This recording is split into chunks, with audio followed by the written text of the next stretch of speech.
In 1633, a 68-year-old man knelt before the Roman Inquisition.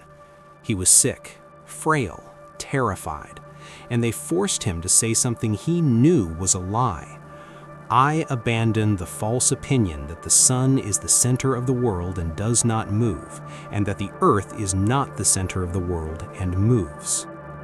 His name was Galileo Galilei, and he had just been convicted of heresy for telling the truth about our solar system.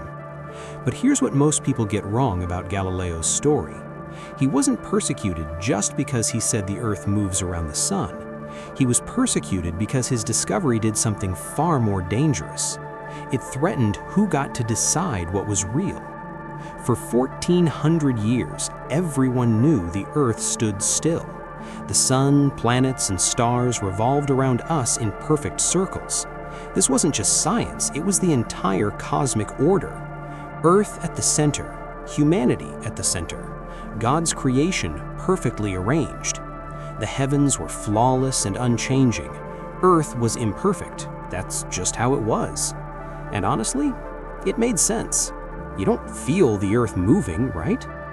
A Polish astronomer named Copernicus suggested otherwise in the 1500s, claiming Earth orbited the sun.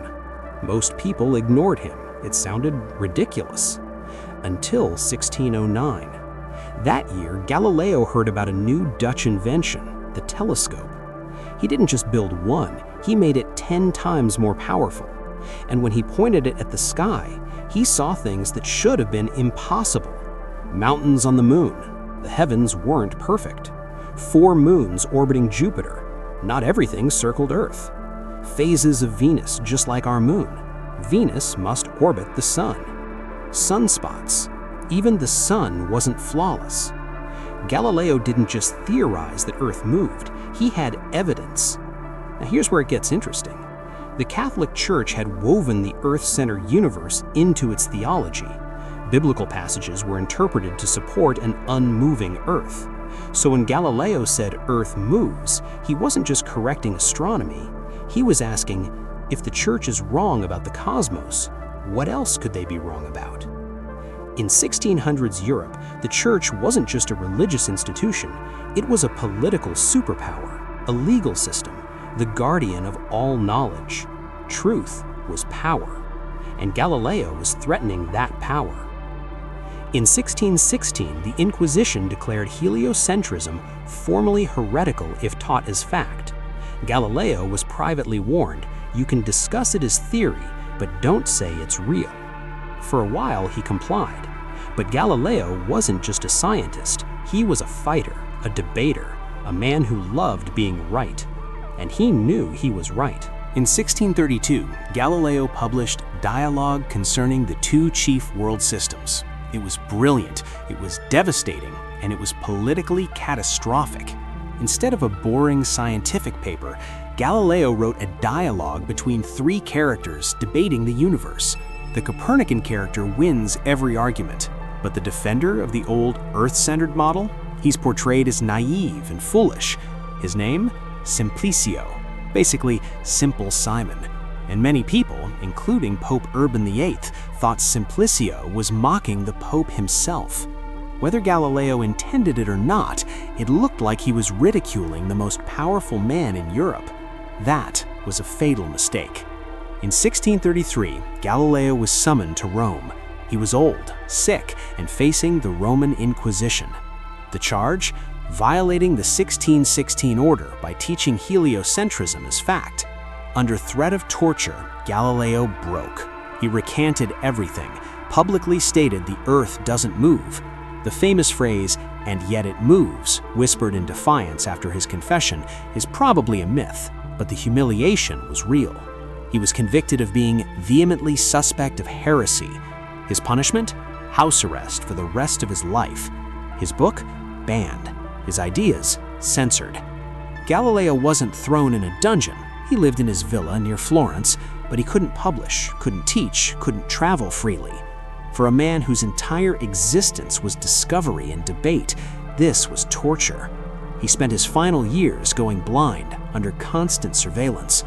Yet even then, he kept working, secretly writing about physics and motion. work that would inspire Isaac Newton. Even silenced, Galileo changed the world. He died in 1642, still a prisoner. For centuries, Galileo became a symbol, the martyr of science against religious dogma. But the story is more complicated than that. Many church officials supported him privately. Jesuit astronomers confirmed his observations. The conflict wasn't purely theological, it was about power in a world already shaken by the Protestant Reformation. Admitting error wasn't just embarrassing for the church, it was existential. Still, in 1992, 359 years after his trial, the Vatican officially acknowledged they were wrong to condemn him, one of the longest apologies in history. Today, everything Galileo was punished for is unquestioned fact.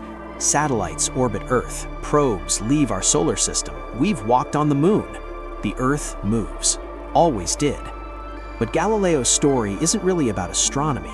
It's about what happens when evidence threatens authority, when new truth challenges old power. Every time science clashes with established institutions, evolution, climate science, medicine, Galileo's shadow is there. Not because institutions are always evil, not because scientists are always right, but because controlling truth means controlling power. Galileo spent his life trying to understand the universe, motion, gravity, the dance of the planets. He was silenced for revealing reality. But here's the thing about reality.